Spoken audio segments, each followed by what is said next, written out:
Good morning students. मैं Sandeep Pandita boys high school Manjhar से। तो आज हमारा जो टॉपिक है ना क्लास 9th का angles formed by transversal with two parallel lines. तो सबसे पहले पैरेलल लाइंस क्या होती है? एल और एम जो है वो आपस में पैरेलल है। पैरेलल लाइंस होगी वो लाइनें जो आपस में इंटरसेक्ट नहीं करती है। उसके बाद आता है वो ट्रांसवर्सल लाइन क्या होती है। ट्रांसवर्सल लाइन एक ऐसी लाइन होती है, वो लाइन जो दो या दो से ज्यादा लाइनों को आपस में जब इंटरसेक्ट करेगी, काटेगी दो एट डिफरेंट पॉइंट्स। जैसे कि लाइन पी जो है लाइन एल को यहाँ पे इंटरसेक्ट कर रही है और लाइन एम को यहाँ पे इंटरसेक्ट करेगी। टू डिफरेंट पॉइंट्स पे जब एक लाइन दूसरी लाइन दो या दो से ज्यादा लाइनों को इंटरसेक्ट करेगी या इंटरसेक्ट करेगी तो उन लाइन को हम क्या बोलते हैं? Transversal line. अब इस ट्रांसवर्सल लाइन ने इन लाइन एल और लाइन एम के साथ डिफरेंट एंगल्स बनाए। जो हमारा टॉपिक है इस ट्रांसवर्सल ने यहाँ पे बहुत सारे एंगल्स बनाए। ये वाला एक एंगल है, ये दूसरा, तीसरा, चौथा, पांचवा, छठा, सातवां और आठवां। ये 8 एंगल्स जो है 8 एंगल्स जो है इस लाइन पी ने लाइन एल और लाइन एम के साथ बनाया। अब इन लाइनों के अलग अलग नाम, इन एंगल्स के अलग अलग नाम है। सबसे पहला जो हमारा होता है वो होता है कॉरस्पॉन्डिंग एंगल्स। Corresponding angles. अब कॉरस्पॉन्डिंग एंगल्स क्या होते हैं? कॉरस्पॉन्डिंग मतलब अगर आप देख सकते हो इस फिगर की तरफ, ये जो एंगल, इन एंगल्स के मैं नाम पहले दूंगा। Angle 1, angle 2, angle 3, angle 4, angle 5, angle 6, angle 7 and angle 8। तो इन 8 एंगलों के मैंने नाम दिए। अब हम कॉरस्पॉन्डिंग एंगल्स कैसे पहचानेंगे यहाँ पे?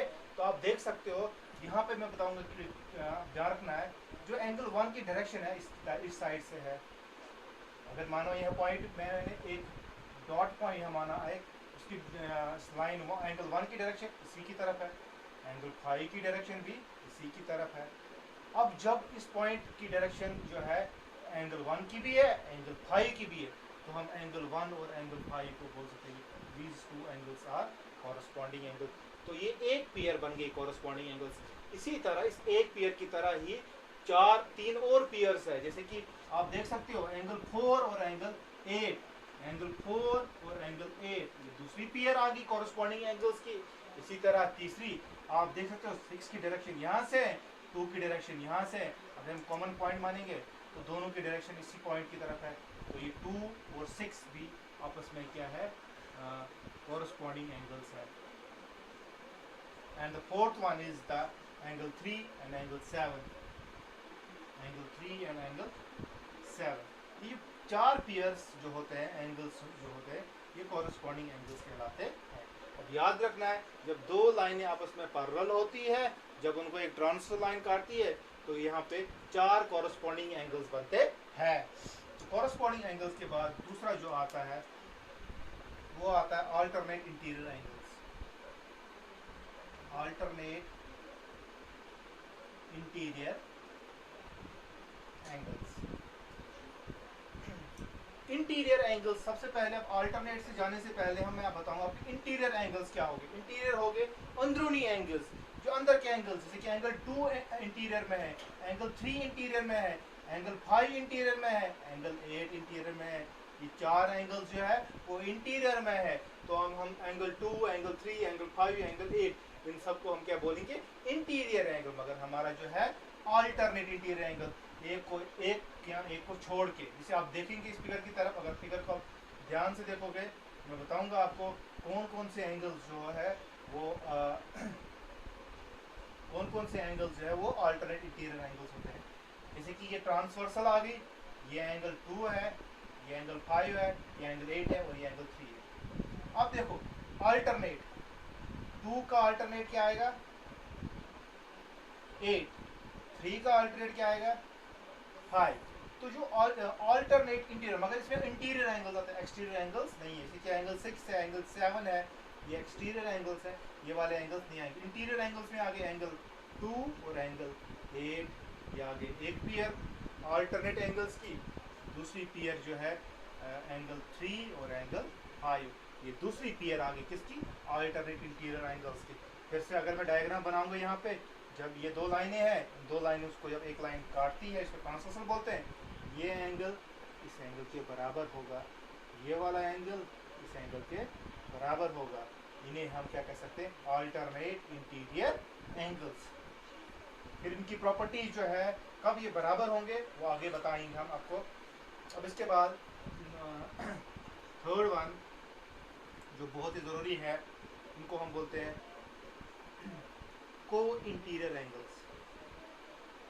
को इंटीरियर एंगल्स, को इंटीरियर एंगल्स क्या होते हैं? ये इन्हीं चारों में से आएंगे, 2, 5, 8 और 3। इन्हीं चार एंगल्स में से को इंटीरियर भी आएंगे। अब पहचान करनी है कि को इंटीरियर एंगल्स क्या होते हैं। अगर आप डायग्राम की तरफ फिर से देखोगे, यहाँ पे एंगल 2 बन रहा है, ये एंगल 5 है, ये एंगल 8 है और ये एंगल 3 है। ये चारों एंगल्स जो है ये इंटीरियर एंगल्स है। मगर अब आपको को इंटीरियर एंगल्स हो गए, interior angles on the same side of the transversal.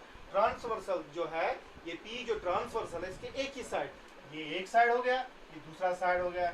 एक साइड में 2 और 5 आएंगे, एक पियर 2 और 5, और दूसरी पियर जो है एंगल 3, एंगल 8। ये दूसरी पियर आ गई किनकी, को इंटीरियर एंगल्स। को इंटीरियर एंगल्स हो गए interior angles on the same side of the transversal.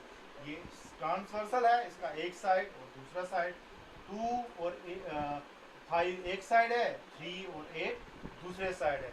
तो ये दो पियर्स जो होते हैं को इंटीरियर एंगल्स के, ठीक है।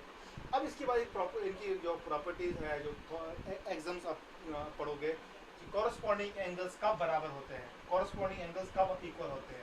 जब लाइनें पैरेलल है, अगर लाइन आपको पता है एल और एम आपस में पैरेलल है, तो ये कॉरस्पॉन्डिंग एंगल्स क्या होते हैं, ये इक्वल हो जाते हैं। तो ये कॉरस्पॉन्डिंग एंगल्स क्या हो जाते हैं, इक्वल। तो कॉरस्पॉन्डिंग एंगल्स क्या हो जाते हैं, इक्वल। कब होंगे, जब ये लाइनें आपस में क्या होंगी, पैरेलल। तो वो एग्जाम है, आपकी बुक पे दिया होगा, तो आप उसमें देख सकते हो कि जो लाइन एल और लाइन एम जो है वहाँ पे अगर पैरेलल है तो कॉरस्पॉन्डिंग एंगल्स इक्वल होते हैं।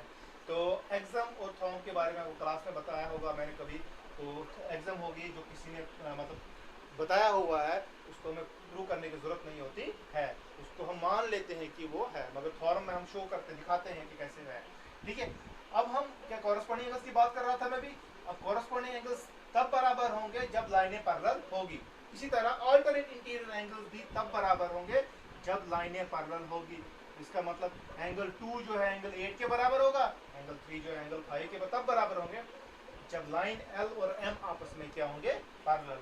अब इसके बाद जो है को इंटीरियर एंगल्स की प्रॉपर्टीज क्या होती है। अगर लाइनें एल और एम पैरेलल है तो को इंटीरियर एंगल्स का क्या हो जाता है। को इंटीरियर एंगल्स का याद रखना है, interior angles on the same side of transversal और सप्लीमेंट्री। वो क्या होते हैं, सप्लीमेंट्री होते हैं। सप्लीमेंट्री मतलब उनका सम जो होता है वो 180 डिग्री के बराबर होता है। मतलब ये एंगल 2 प्लस एंगल 5 जो होगा वो 180 डिग्री के बराबर होगा।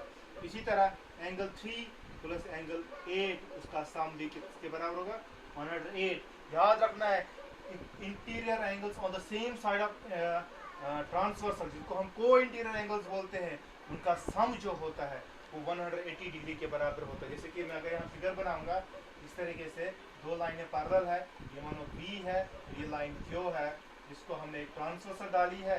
तो यहाँ पे ये एंगल और ये एंगल जो है इंटीरियर एंगल्स है। इन दोनों एंगल्स का अगर 1 है और ये 2 है, इन दोनों एंगल्स का सम जो होगा 180 के बराबर होगा। तब बराबर होगा 180 डिग्री के जब ये लाइन P या लाइन Q जो है आपस में क्या होंगे, पैरेलल होंगे। अब इसका कन्वर्स भी होता है। इसका कन्वर्स क्या है, अगर आपकी दो लाइनें दी गई है, दो लाइनें आपस में दी गई है, ठीक है, आपको ये नहीं पता है ये पैरेलल है कि नहीं है, तो एक ट्रांसवर्सल लाइन काट रही है, आप देखोगे अगर क्वेश्चन में कहा गया है कि ये एंगल और ये एंगल बराबर है, एंगल 1 और एंगल 2 बराबर है, तो आप देखोगे मगर ये कौन से एंगल्स है, ये तो कॉरस्पॉन्डिंग एंगल्स है। जब कॉरस्पॉन्डिंग एंगल्स इक्वल होते हैं तो लाइनें पैरेलल होती है, जब कॉरस्पॉन्डिंग एंगल इक्वल तो लाइनें पैरेलल होती हैं। इसी तरह याद रखना है कि जब अल्टरनेट इंटीरियर एंगल्स जो है जब वो इक्वल होते हैं तो लाइनें पैरेलल होती है। और याद रखना है interior angles on the same side of transversal, जब उनका सम जो होगा अगर 180 डिग्री के बराबर होगा तो लाइनें क्या होती है, पैरेलल। तो इस तरीके से हमने देखा कि एंगल्स जो होती है, ट्रांसवर्सल लाइन जो होती है, वो जब दो लाइनें दो या दो से के साथ जब इंटरसेक्ट करती है, वो डिफरेंट टाइप एंगल्स बनाती है। वो कॉरस्पॉन्डिंग एंगल्स बनाते हैं, वो अल्टर इंटीरियर एंगल्स बनाते हैं, वो को इंटीरियर एंगल्स बनाते हैं। वो यहाँ पे कुछ एक्सटीरियर एंगल्स भी आप देखोगे, ये एंगल 1 भी एक्सटीरियर, एंगल 4, फिर आप आगे भी पढ़ोगे कि एक्सटीरियर अल्टर इंटीरियर एंगल्स क्या होंगे। एंगल 4 जो है एंगल 6 के एक्सटीरियर अल्टरनेट इंटीरियर एंगल आएगा। एंगल 1 जो है वो एंगल 7 के बराबर होगा, एक्सटीरियर अल्टरनेट इंटीरियर एंगल्स।